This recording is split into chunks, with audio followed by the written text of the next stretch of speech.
matin, j'espère que vous allez bien. Est-ce que je peux vous entendre? Bon matin. Est-ce que vous pouvez acclamer le Seigneur? Amen, amen. Je suis très content de vous voir ce matin. C'est très encourageant de vous voir, vous réunir pour pouvoir entendre la parole de Dieu, pour pouvoir adorer le Seigneur. Et en mon nom personnel ainsi qu'au nom de ma femme Cynthia, on tenait à vous remercier sincèrement d'avoir prié pour nous en ce qui a trait à l'accouchement. Pour ceux et celles qui ne savent pas, donc ma femme Cynthia vient d'accoucher notre troisième enfant. L'enfant se porte très bien, amen, gloire à Dieu. Gloire à Dieu, donc l'enfant se porte très bien et la mère récupère quand même lentement. Donc on tenait simplement à vous remercier pour vos prières, pour vos soutiens également. Donc gloire soit rendue à Dieu. On a même reçu de votre part quelques cadeaux. Donc on remercie le Seigneur. Donc le Seigneur pourvoit réellement à nos besoins. Est-ce que vous croyez que le Seigneur pourvoit? Amen. Amen. Donc sans plus tarder, nous allons étudier la parole de Dieu ensemble. Et s'il vous plaît, soyez indulgents à mon égard parce que je viens d'avoir un enfant. Donc certaines fois, lorsque je suis fatigué, je divague un peu. Mais je crois que Dieu va m'aider ce matin. Est-ce que vous le croyez? Ah, je vous entends pas. Est-ce que vous le croyez? Amen. Donc, je demande l'assistance du Saint-Esprit. Donc, sans plus tarder, au cours des dernières semaines, on est en train de voir le livre de Matthieu, l'évangile de Matthieu.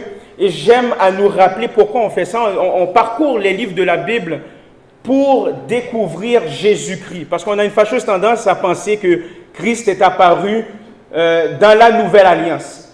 Mais lorsqu'on prend le temps d'étudier la parole de Dieu, lorsqu'on prend le temps de lire la parole de Dieu, eh bien on constate à bien des égards que Christ était déjà là. Christ était là depuis le début de l'humanité. Il était là, c'est le Créateur en quelque sorte. Donc, on veut découvrir Christ à travers la Bible, à travers les Saintes Écritures, parce que nous prêchons un évangile centré sur Jésus-Christ. Donc, on veut découvrir Christ, mais en même temps, ce n'est pas simplement découvrir Christ. On veut appliquer également les principes spirituels qui sortent de la parole de Dieu. On veut appliquer ces principes. Et je trouve ça très dommage que pas plusieurs d'entre nous, parce que j'ai constaté des changements au sein de l'Assemblée, mais je parle en général, mais plusieurs ne voient pas la richesse de la parole de Dieu. Comment la parole de Dieu peut nous aider jour après jour. Comment la parole de Dieu est d'ordre d'actualité. C'est très actuel. La parole de Dieu peut nous aider à grandir dans la vie, peut nous aider à faire face aux défis de la vie. Donc, on veut appliquer également des principes spirituels. Vous savez, les secrets de la vie, eh bien, sont indiqués dans la parole de Dieu. Et c'est ce qu'on veut voir aujourd'hui. Et j'aimerais parler du sujet foi et travail. Foi et travail. Et nous allons tout de suite plonger là-dedans. Donc, lorsqu'on pense à travail, eh bien, on pense, n'est-ce pas, des individus qui ont un emploi, des individus qui travaillent, mais on constate plusieurs choses, notamment le surménage. On entend parler de surménage. Donc, le surménage, l'épuisement professionnel, eh bien, ces deux éléments ont contribué à plusieurs décès. Malheureusement, je n'ai pas le nom des recherches reliées à ça, mais on va constater que ce n'est pas uniquement la COVID-19 ou d'autres maladies, mais on constate aussi que l'épuisement professionnel, le surménage, eh bien, a contribué à plusieurs décès au sein de la population. Et il importe de savoir également que le stress induit par le milieu du travail n'est pas uniquement négatif, ou du moins, je pourrais vous dire, est plutôt négatif sur la personne qui le subit. Donc, la personne qui subit ce stress-là, eh bien, c'est extrêmement négatif sur le plan émotionnel. C'est négatif sur le plan physique, ça frappe sur le plan physique. Et bien entendu, pour les gens qui aspirent à la spiritualité, qui aspirent à grandir dans leur vie chrétienne, eh bien, c'est très négatif dans leur vie chrétienne. Maintenant, sur le plan terre à terre, il y a aussi un impact direct sur les résultats des employeurs. Donc, lorsque la plupart des employés vivent un stress, n'est-ce pas, vivent un stress, sont épuisés sur le plan professionnel, sur le plan émotionnel, eh bien, ça a un impact aussi sur les boss. C'est un impact sur les résultats que l'entreprise veut avoir. Pourquoi? Eh bien, bien entendu, c'est un peu ce que je vous ai dit, parce que les employés sont fatigués, tout simplement. Les employés sont fatigués, les employés sont stressés, les employés sont aux prises avec des sentiments négatifs à l'égard de leur travail. Eh bien, cela induit à une efficacité réduite au milieu du travail. Et du coup, eh bien, ils ont une faible énergie parce qu'ils sont fatigués. Ils ne peuvent pas leur donner leur 100%. Ils ont de la difficulté à donner leur 100% parce qu'ils sont épuisés sur le plan émotionnel, sur le plan professionnel. Et tout ça m'amène, comme je vous l'ai dit d'entrée de jeu, à vous parler du sujet foi et travail, mais avec un angle différent, avec un angle biblique, avec un angle centré sur la personne de Jésus-Christ. Et j'aimerais voir avec vous l'importance du repos. Je l'avais abordé il y a de cela quelques semaines, mais c'était surtout sur le plan spirituel. Maintenant, j'aimerais l'apporter sur le plan, oui, à la fois spirituel, mais pratique. Et c'est un sujet qui est rarement exploré dans la société. Hélas, dans certains milieux évangéliques. Pourquoi? Parce que, j'ai bien dit certains milieux évangéliques, parce qu'il y a des églises qui abordent le sujet du repos, mais on le constate qu'au sein de la société, d'une part, et aussi dans certains milieux évangéliques, ils ne vont pas l'aborder, ce sujet. Eh bien, pourquoi ça arrive? Eh bien, dans les deux cas, eh bien, ils prônent l'activisme. On vit dans une société qui prône l'activisme. Même dans certains milieux évangéliques, on prône l'activisme, vraiment. Pourquoi? Parce que la société met de la valeur sur la compétitivité, sur le rendement, sur la production absolue. Je n'ai rien contre le rendement, il faut produire au sein de l'entreprise, il faut avoir un rendement, je n'ai rien contre la productivité non plus, mais il y a au sein de cette culture, et malheureusement cette culture maintenant rentre aussi dans l'église, eh bien il y a cette culture de productivité, mais absolue, n'est-ce pas? Il y a une fixation sur ça au détriment du bien-être, au détriment du bien-être de l'employé. Et certaines fois, eh bien, nous sommes envahis par cette pression indue. Et cette pression, elle est due à des attentes et des demandes déraisonnables. Certaines fois, on vit ça en tant qu'employé. Hein, des fois, on a des demandes déraisonnables, des attentes surélevées. Et du coup, ça nous épuise. Ça nous épuise mentalement, ça nous épuise émotionnellement. Mais ça va aussi nous épuiser sur le plan spirituel. On n'a plus d'énergie pour lire notre parole. On n'a plus d'énergie pour venir à l'église. On n'a plus d'énergie pour pouvoir servir. On n'a plus d'énergie pour aider les autres qui sont dans le besoin. N'est-ce pas? Donc on voit qu'il y a des impacts par rapport à ça. Or, le travail et le repos sont liés par corrélation. Et la raison est fort simple. Pourquoi? Parce que nous quittons, pour ceux qui travaillent, je sais qu'il y a des gens probablement qui sont des étudiants. Ce message est pour vous aussi. Il y en a d'autres aussi qui sont à la recherche d'un emploi. Mais il n'en demeure pas moins pour ceux et celles qui sont dans le marché du travail. Il y a aussi des entrepreneurs parmi nous. Il y a des boss ici. Il n'en demeure pas moins que la raison est fort simple pourquoi le repos et le travail à une corrélation sont intimement liés. Eh bien, la raison, eh bien, c'est que nous quittons le milieu du travail, mais dans le but de nous restaurer. On quitte le milieu du travail pour nous restaurer, pour restaurer notre corps, pour restaurer notre âme. Et fort de ce constat, le repos n'est pas seulement un commandement de Dieu. J'aimerais vous dire ça. Le repos n'est pas seulement un commandement de Dieu, mais c'est une forme d'adoration. Le repos est une forme d'adoration. Pourquoi? Parce que ce repos, le repos christocentrique, le repos centré sur la personne de Jésus-Christ, le repos centré sur le message de la bonne nouvelle de Jésus-Christ nous permet de nous restaurer. Ce repos nous permet, j'aimerais tellement vous comprenez cela, s'il y a lieu de prendre des notes, prenez des notes, mes chers amis. Donc ce repos christocentrique, ce repos centré sur la personne de Jésus-Christ nous permet non seulement de nous restaurer, mais ça nous permet de cultiver nos relations avec ceux que nous aimons, n'est-ce pas? Ceux que nous chérissons. Et cela nous permet de rester en santé physique. Cela nous permet de rester en santé émotionnelle. Cela nous permet de rester en santé mentale également. Parce que ça affecte la santé mentale, l'épuisement professionnel. Ça nous permet de rester en santé, n'est-ce pas, spirituelle. Parce que la vie est courte. La vie est très courte. Et vous avez besoin de prendre soin de vous. Ce qui est très intéressant, mes chers amis, Église de la Mission, Dieu veut prendre soin de vous. Ok? Dieu veut prendre soin de vous à partir du moment que vous l'invitez dans votre vie réellement. Je le répète pour les besoins de la cause. Dieu veut prendre soin de toi. Dieu veut prendre soin de toi. Dieu veut prendre soin de vous, mais à partir du moment que vous l'invitez réellement, pas d'une manière d'assentiment. Moi, j'invite Jésus parce que ça me tente, hein, juste pour dire, n'est-ce pas, ou par religiosité. Non, à partir du moment que vous invitez réellement Jésus-Christ d'une façon réelle, Dieu va prendre soin de vous. Dieu, dans son plan, dans son projet, il désire prendre soin de vous.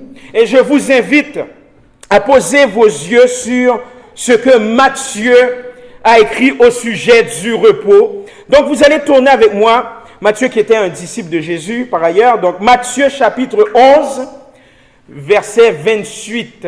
Donc, tournez avec moi dans Matthieu chapitre 11, le verset 28. Pendant que vous cherchez, j'ai un petit exemple à vous dire. Vous savez, certaines fois, on a des réunions familiales pour étudier la parole de Dieu avec nos enfants. Et il y a de ça quelques années, j'avais demandé à mon fils, parce que je l'apprenais à lire, je l'apprends aussi à l'importance de la lecture aussi. Donc, lors de notre réunion familiale pour prier, j'ai demandé à mon fils se nomme Matthieu. Donc, j'ai demandé à Matthieu, j'ai dit, Matthieu, tourne dans Matthieu chapitre 2, le verset 2. Ok, Matthieu, tu vas tourner. Lui, il me dit, parfait, papa. Et puis, il arrive, il dit, je suis rendu, moi, chapitre 2, verset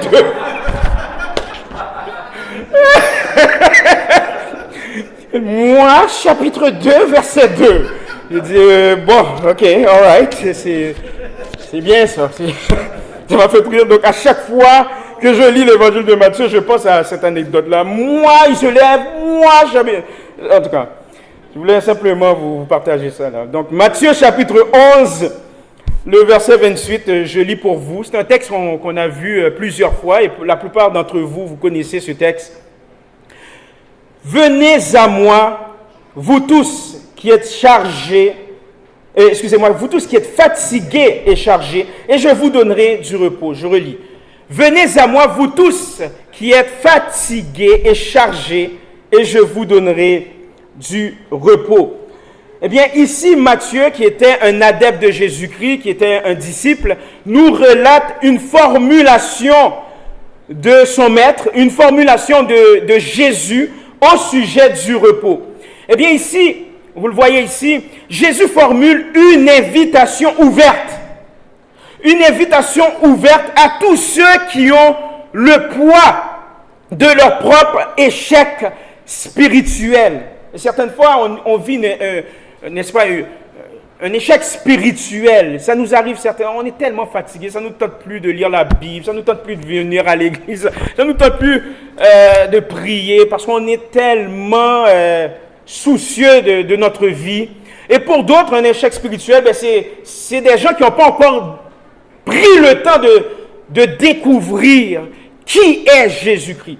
Donc Jésus formule une invitation ouverte à tous ceux qui ont le poids, parce qu'il y a un poids, le poids de leur propre échec spirituel.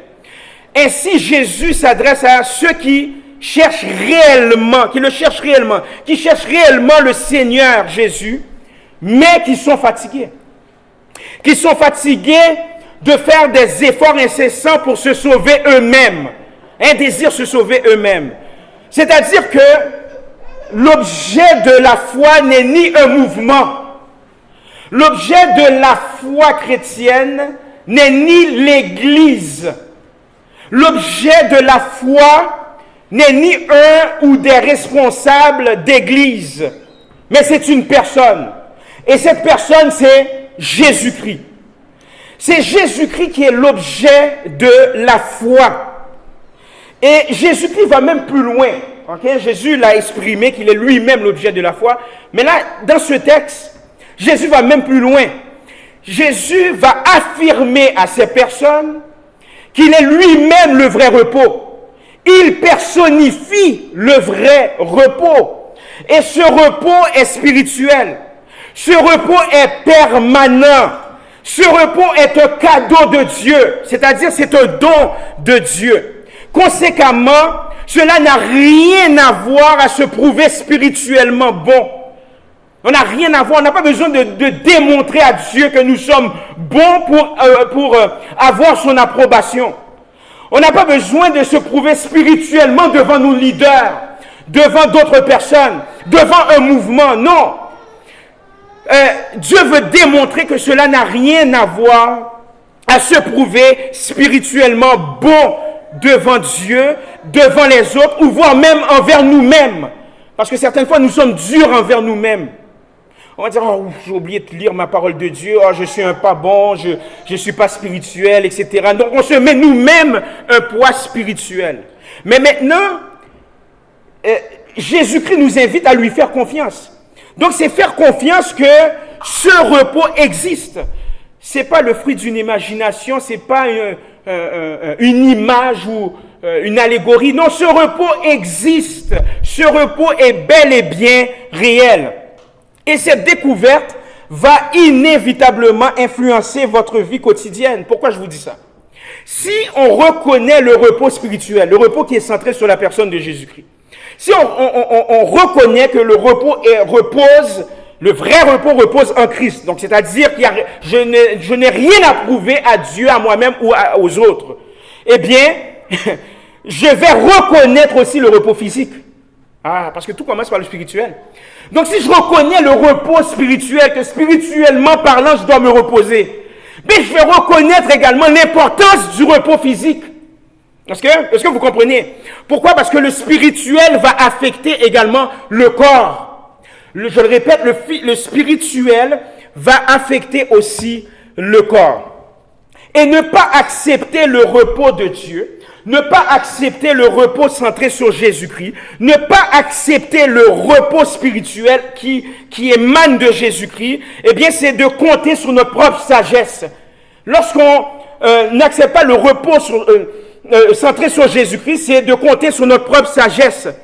C'est de compter sur notre propre ressource.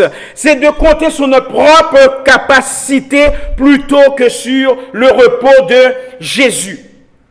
Et il faut bien saisir qu'à l'origine, Dieu se reposa. Dieu se reposa lors de la création. Et je l'ai déjà dit, mais je vais le reformuler encore une fois. Ce n'était pas un repos parce qu'il était fatigué après une longue journée de travail.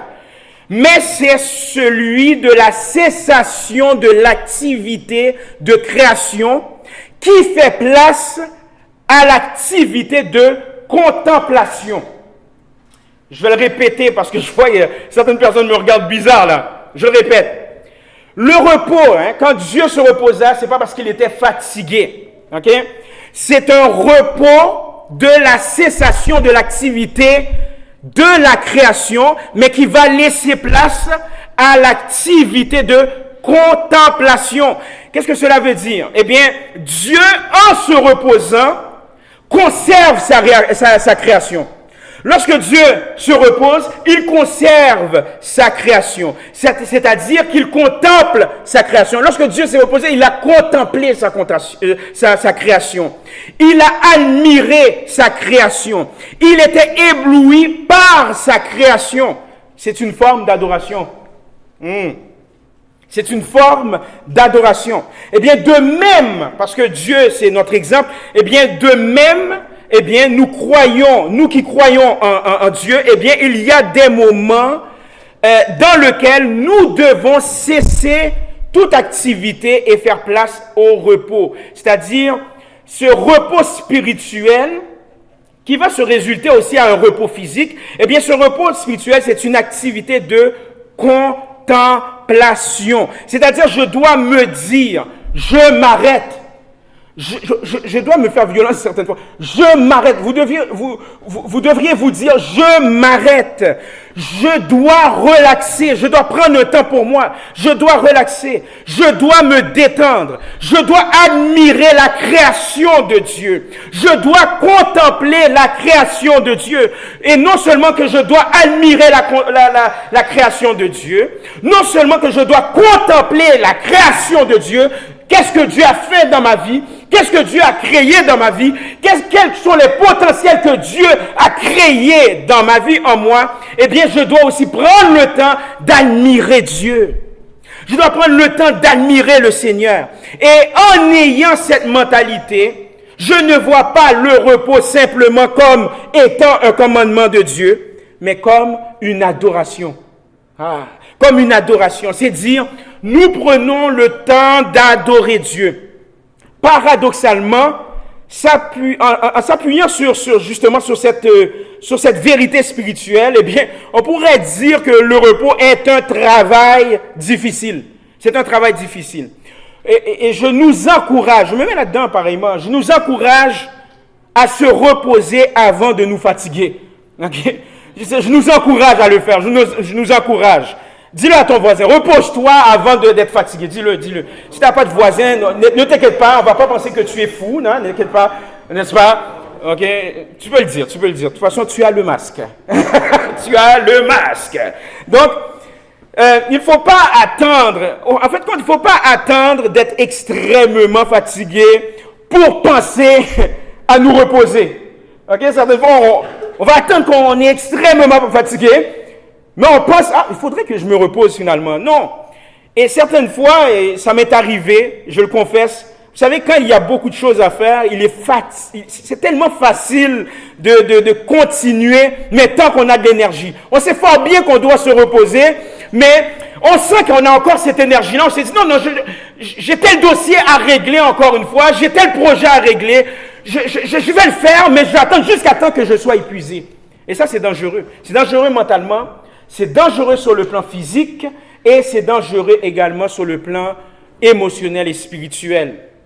Ok? C'est très dangereux. Et Jésus-Christ nous invite aussi, parce qu'il faut découvrir la parole de Dieu. Ça va au-delà vraiment, ce qu'on appelle la révélation spirituelle. Il faut découvrir qu'il est sain de définir des limites déterminées. Il n'y a rien de mal à faire ça. Il est sain de définir des limites déterminées pour nous reposer. Il ne faut pas attendre qu'on soit en burn-out pour se reposer, pour comprendre. Si certaines fois, il y a des gens qui attendent au burn-out pour réaliser, j'aurais dû me reposer. Et c'est bizarre, toutes les fois que je parle avec des individus qui ont fait face au burn-out, ils se rappellent constamment le temps où ils devraient se reposer. Je dis, oui, j'avais telle période, je pouvais me reposer. Je n'étais pas supposé de faire ceci, faire cela. Donc, il ne faut pas attendre qu'on fasse du surménage, qu'on soit en burn-out pour nous reposer. Sans quoi, eh bien, je serai encore plus fatigué le lendemain. C'est ce qu'on constate. On pense qu'on a encore de l'énergie pour terminer telle chose, n'est-ce pas, tel projet. Oh non, j'ai encore de l'énergie, mais on constate qu'on est encore plus fatigué le lendemain. Plus fatigué le lendemain. Et plus qu'on est fatigué, mais on perd la concentration.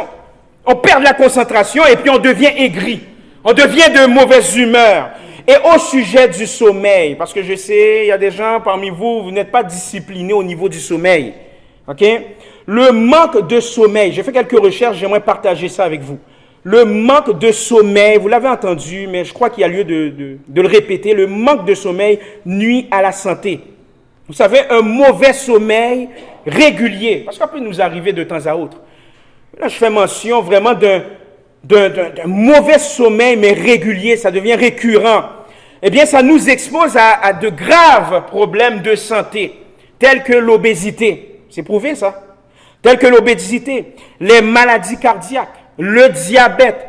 Et ça raccourcit votre espérance de vie. Vous voyez comment c'est sérieux?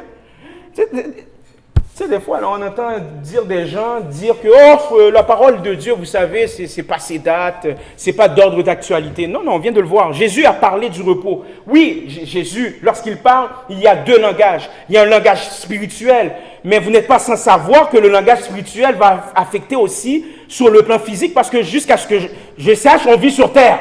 OK? On vit sur terre. On vit sur terre. Donc, il y a des impacts aussi spirituels. Donc, on constate, la science est en train de confirmer ce que la Bible dit. La science est en train de le confirmer. Donc, le manque de repos, eh bien, va raccourcir votre espérance de vie. Et ça, c'est très évident qu'une bonne nuit de sommeil est essentielle pour être en bonne santé. Et le manque de repos, lorsque je parle de manque de repos, vous savez, dans la sphère du repos, je rentre la pause aussi, prendre une pause. Lorsque je travaille, lorsque vous travaillez, mais il y a lieu de prendre des pauses. Lorsque vous avez un projet, que ce soit au niveau ministériel, on prend une pause. Donc le repos rentre aussi dans la pause. Par ailleurs, Jésus-Christ.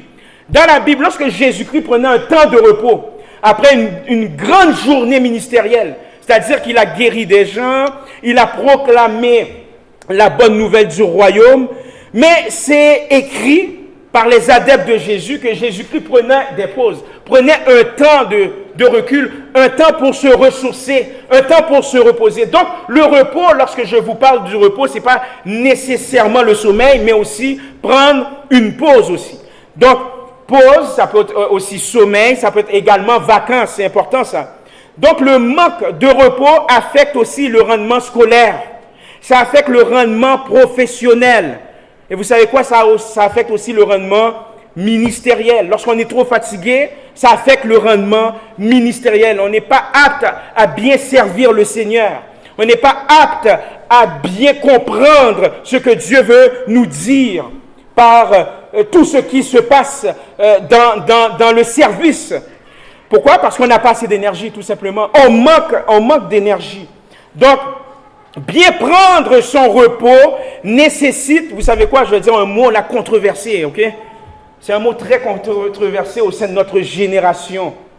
Attachez votre tuque. Veuillez me pardonner d'avance, ok? Est-ce que vous allez me pardonner? Je ne suis pas sûr. Bien prendre son repos nécessite une discipline. Discipline et une intentionnalité. Tu dois être intentionnel pour ton repos. S'il y a lieu, tu dois même l'écrire dans ton agenda. Ça va jusque-là. Surtout les gens qui luttent avec le repos, tu dois même l'inclure dans ton agenda. Je dois prendre une pause, je parle pour les gens qui luttent. Je dois prendre un temps pour moi-même. Je dois prendre des vacances. Je dois prendre un temps pour me reposer. Je dois prendre un temps pour contempler. Je dois prendre un temps avec mes proches. Je dois prendre un temps avec Dieu. Tu dois l'inclure aussi. Ça doit être intentionnel. Parce que certaines fois, ce n'est pas intentionnel. Ça doit être intentionnel. Et lorsque ça devient intentionnel, ça devient également une discipline. C'était une discipline pour Christ. Jésus-Christ prenait un temps pour se reposer. Et imaginez-vous, Jésus-Christ était à la fois 100% homme, 100% Dieu. En réalité, Jésus-Christ n'avait même pas besoin de prendre une pause. Il était tout puissant. Mais Jésus-Christ, dans son humanité, a réalisé l'importance du repos. L'importance du repos. Donc, à plus forte raison que Christ, le roi de gloire, Christ, le sauveur de l'humanité, Christ ressuscité maintenant, n'est-ce pas, a enseigné sur le repos, à plus forte raison que nous devrions aussi prendre acte que le repos est très, très, très, très important. Je vous ai dit, je vous ai fait la nomenclature de tout ce qui se passe lorsqu'on ne se repose pas. Il y a des dangers là, il y a réellement des dangers. Donc il faut prendre un temps pour se reposer. Ça doit devenir une discipline et ça doit être intentionnel. Et certaines fois, pour certaines personnes, et j'étais comme ça au départ, on évite le repos par manque de confiance en Dieu. C'est par manque de confiance en Dieu, certaines fois, j'ai bien dit certaines fois. Et le piège, eh bien, c'est d'accumuler des heures supplémentaires. Je ne veux pas dire que accumuler des heures supplémentaires est mauvaise, c'est pas ça que j'essaie de dire, mais certaines fois, c'est dû à un manque de confiance en Dieu, parce qu'on veut plus d'argent. Vous comprenez? Donc, on va faire du temps supplémentaire parce qu'on a peur de manquer. Hein, on a peur de manquer. On dit non, je vais faire du temps supplémentaire, mais le motif n'est pas réel. C'est parce que ça émane d'une peur. Hein? Donc, on travaille. Mais toutes les fois qu'on veut plus d'argent, en réalité, on n'en a jamais assez. En réalité, on pense qu'on n'en a jamais assez. Et cela se résulte à un manque de temps pour soi-même, un manque de temps pour la famille, un manque de temps au niveau de votre cercle d'amis, n'est-ce pas? Un manque de temps. Et un manque de temps pour le rassemblement d'église, un manque de temps pour Dieu aussi. On n'a pas le temps parce qu'on est trop fatigué. Trop fatigué. Et déjà là, il y a même un combat spirituel. Quand bien même que vous n'êtes pas fatigué, vous n'avez pas remarqué, moi je vivais souvent ça. N'ayez pas peur, levez la main. Vous n'avez pas remarqué que toutes les fois vous avez réellement envie de lire la parole de Dieu, il y a une fatigue qui s'installe. Vous n'avez pas remarqué ça? Toutes les fois là, ça c'est un combat, hein? C'est un combat spirituel. C'est un combat spirituel. Moi ça m'arrivait, j'étais en forme, j'ai pris le temps de me reposer, et du coup je voulais prendre un temps, c'était planifié, je vais prendre un temps pour lire ma parole, n'est-ce pas? Et puis tout d'un coup, il y a une fatigue qui s'installe. Bon, imaginez-vous des gens, n'est-ce pas, qui n'ont pas cette discipline. Ça, c'est pas drôle. Vous comprenez? Donc, ce sont des pièges. Et le danger, eh bien, ça nous amène à du surménage, du burn-out. Donc, il faut ce qu'on appelle développer un rythme de repos. Hein? Il faut développer cela. Et nous, les chrétiens, nous qui croyons au Seigneur Jésus-Christ, eh bien, nous, on interprète le 4e commandement différemment des Juifs au niveau du repos. Pourquoi? Parce que le repos, c'est une grâce. Le repos, c'est une grâce, c'est une faveur imméritée. Le repos en Jésus-Christ, parce qu'on ne méritait pas d'être sauvés. Nous étions éloignés de Dieu. Donc, c'est une grâce. C'est un don de Dieu. Et pour faire une histoire courte, dans ma propre vie, eh bien, moi, comme je vous l'ai dit, d'entrée de jeu, j'ai aménagé des portions particulières de ma semaine pour des types de repos particuliers, pour plusieurs types de repos.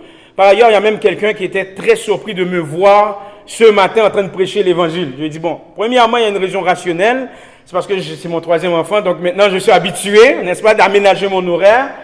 Et en même temps, c'est une discipline. J'ai pris le temps aussi de me reposer durant la semaine. Vous comprenez? Pour pouvoir être en forme ce matin pour délivrer le message de Jésus-Christ. Donc, c'est ça, c'est d'être intentionnel. C'est de pas de se penser qu'on est capable de le faire par nous-mêmes, mais c'est demander de l'aide à l'Esprit de Dieu de nous aider à aménager des temps pour nous reposer. Certaines fois, nous tous, lorsque nous nous reposons, lorsque nous sommes en vacances, eh bien, on a une tentation de répondre, hein, n'est-ce pas, au courriel. On reçoit un SMS, on est tenté de répondre, soit par courriel, Messenger, WhatsApp, pendant notre congé, pendant notre temps de repos, pendant nos vacances. Et malheureusement, je n'ai pas le nom de l'étude. La prochaine fois, je vais noter le nom de l'étude parce que ça m'a tellement ébloui. Vous savez, les études tendent à démontrer que répondre aux messages pendant 30 secondes requiert plus d'énergie mentale si c'est un sujet qui est très important pour vous. Les études l'ont démontré. Ça requiert plus d'énergie. Uniquement répondre pendant que vous vous reposez. Uniquement répondre à un message pendant 30 secondes requiert plus d'énergie mentale. C'est-à-dire, vous attendez quelque chose qui est très, très, très important pour vous.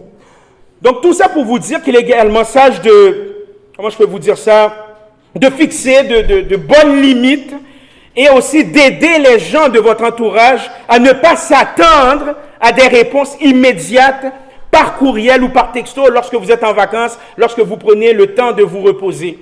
C'est très important de le faire valoir. Et je nous encourage, je me mets là-dedans à cultiver le repos, à avoir un passe-temps. C'est une forme de repos parce que c'est équilibré. Hein. On doit vivre une vie, un évangile équilibré, un évangile réparateur. Et Jésus-Christ qui est le Fils de Dieu, n'est-ce pas? Jésus-Christ qui est le Roi de gloire, le Fils de Dieu, le Roi des rois, prenait un temps de repos régulièrement. Jésus prenait un temps de repos régulièrement. Maintenant, pour nous qui avions fait de Jésus notre roi, eh bien, dans ces moments de repos, nous devons nous rappeler que Jésus lui-même est notre vrai repos. Notre vrai repos. Et rares, je vais vous dire ça, rares sont les gens qui, dans leur lit de mort, regrettent de ne pas avoir passé plus de temps au bureau. J'ai jamais entendu ça. Je n'ai jamais entendu ça. Quelqu'un sur son lit de mort et à la fin dit « Je regrette de ne pas avoir fait plus de projets, de passer plus de temps au bureau. » Non, ils vont plutôt regretter qu'ils n'étaient pas proches de leurs proches, n'est-ce pas? Vous comprenez? Donc, il y a lieu pendant que nous sommes ici, pendant que nous sommes vivants, pendant que Dieu nous accorde la santé, il y a lieu de reconnaître l'importance du repos. Et cela commence dans un premier temps sur le plan spirituel. Parce que je vous ai dit, le vrai monde, c'est spirituel. Lorsqu'on reconnaît qu'on n'a rien à prouver à Dieu, on n'a rien à prouver, on ne peut rien faire. Jésus-Christ eut à dire, sans moi, vous ne pouvez absolument rien faire. On n'a rien à prouver à Dieu. On n'a rien à prouver à notre entourage, à notre église ou quoi que ce soit. Mais lorsqu'on comprend que le repos, c'est un cadeau de Dieu, que le repos, c'est une grâce, que je dois me reposer en Christ, eh bien, cela va résulter aussi à un repos physique. Je vais aussi prendre soin de moi en tant que chrétien. Je vais être un chrétien équilibré. Je dois avoir du temps pour moi-même. Je dois avoir du temps pour mes proches. Je dois avoir du temps aussi envers Dieu. Prendre un temps. Vous savez, il y a une étude qui est sortie disant que 80% des chrétiens, 80%, c'est Angelo qui a posté ça.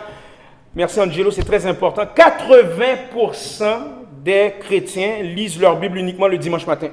C'est bizarre, les gens disent, oh, nous on ne veut rien savoir de la religion, nous ne sommes pas des religieux, mais ça c'est de la religion. Est-ce que vous comprenez? Ça c'est de la religion. Je lis uniquement, j'ai pris ma dose le dimanche matin. J'ai pris ma dose, non. Il y a lieu d'être intentionnel. Il y a lieu de découvrir qu'est-ce que Dieu veut. Vous savez, vous pouvez avoir votre réponse en lisant la parole de Dieu. Pour ceux et celles qui sont blessés sur le plan émotionnel, c'est la parole de Dieu. Parce que certaines fois, on va remplir notre carquois par d'autres choses, par des activités. On va penser que c'est les activités qui vont guérir notre âme. Donc, je vais faire telle activité à outrance en pensant que ça va me guérir. Mais on n'est jamais satisfait. Certaines fois, on veut fonder, je ne sais pas, une famille en pensant que j'ai eu des blessures. Si j'ai une famille, ça va me régler mon problème. Certaines fois, c'est même l'église. Je vais venir souvent à l'église, mais simplement pour oublier. Là, on tombe dans la religiosité, on tombe dans l'idolâtrie. L'idolâtrie, je vous le rappelle, c'est-à-dire que Dieu ne suffit pas. Il faut que je vous ai déjà dit ça, une équation. Jésus plus autre chose égale idolâtrie. Donc oui, j'ai Jésus, mais j'ai besoin d'un substitut de plus, mais pour être heureux. Ça, c'est de l'idolâtrie. Jésus-Christ eut à dire qu'il est l'objet de notre foi. C'est uniquement Christ. Au contraire, si vous êtes blessé sur le plan émotionnel, vous n'avez pas le temps, ou peu importe, il y a lieu de se rabattre sur Christ tout simplement. Christ a dit, et je termine là-dessus, qu'il personnifie le repos. C'est incroyable. Jésus-Christ a personnifié bien des choses. Jésus-Christ a personnifié la vérité. Il a dit, je suis la vérité. Ordinairement, on va dire, je détiens la vérité, j'ai une partielle de la vérité. Mais Jésus-Christ a personnifié la vérité. Il dit, je suis la vérité. Je suis le chemin. Maintenant, Jésus-Christ va personnifier le repos. Le repos, c'est en Christ. Si vous voulez vivre votre guérison divine, spirituelle, c'est en Christ seul. Ce n'est pas en une substitution quelconque. Je vous dis, oubliez ça. Et on le constate. Même les gens qui ne connaissent pas Christ savent fort bien qu'il y a un vide. Ils vont combler leur vide par plusieurs activités. Par plusieurs choses, par la drogue, par les relations, c'est accumuler des relations. D'autres fois, vous savez quoi? Des fois, c'est des diplômes. J'en connais. Des fois, c'est des diplômes. On accumule des diplômes. C'est parce qu'il y a quelque chose qui ne tourne pas rond. Il y a quelque chose qui ne tourne pas rond, mais on comble ça, c'est par des diplômes. C'est uniquement Christ qui peut vous suffire. Uniquement Christ. Et Christ eut à dire, vous savez quoi, le vrai repos réside en lui. Uniquement en lui. Ça peut être dur pour certaines personnes, sur le plan émotionnel, même intellectuel, que Christ est le repos. Demandez par la foi. Faites un pas de foi. Je nous invite à faire un pas de foi en disant à Christ, Jésus-Christ, je vous le dis, je vous mets en défi, là, au défi. Dites à Christ, Christ, je sais que tu l'as dit dans ta parole, que tu es le vrai repos. Je veux vivre ce repos. Je suis fatigué. Jésus-Christ a parlé à des gens qui sont fatigués et chargés. Il y a des gens qui sont chargés. Donc Jésus, chargé par leur passé, chargé émotionnellement, chargé spirituellement. Jésus-Christ, c'est ça que tu as dit. Tu as dit ça, Christ. S'il vous plaît, je veux vivre le vrai repos au nom de Jésus. Amen. Au nom de Jésus. Et si vous le faites, je vous garantis, vous invitez Christ dans votre vie et vous allez vivre le vrai repos. Pourquoi? Parce que se reposer est un acte de foi. C'est croire que Jésus-Christ est le vrai repos. Et c'est croire à qu'est-ce que Jésus-Christ a déjà dit. Chaque jour suffit sa peine. Que Dieu vous bénisse.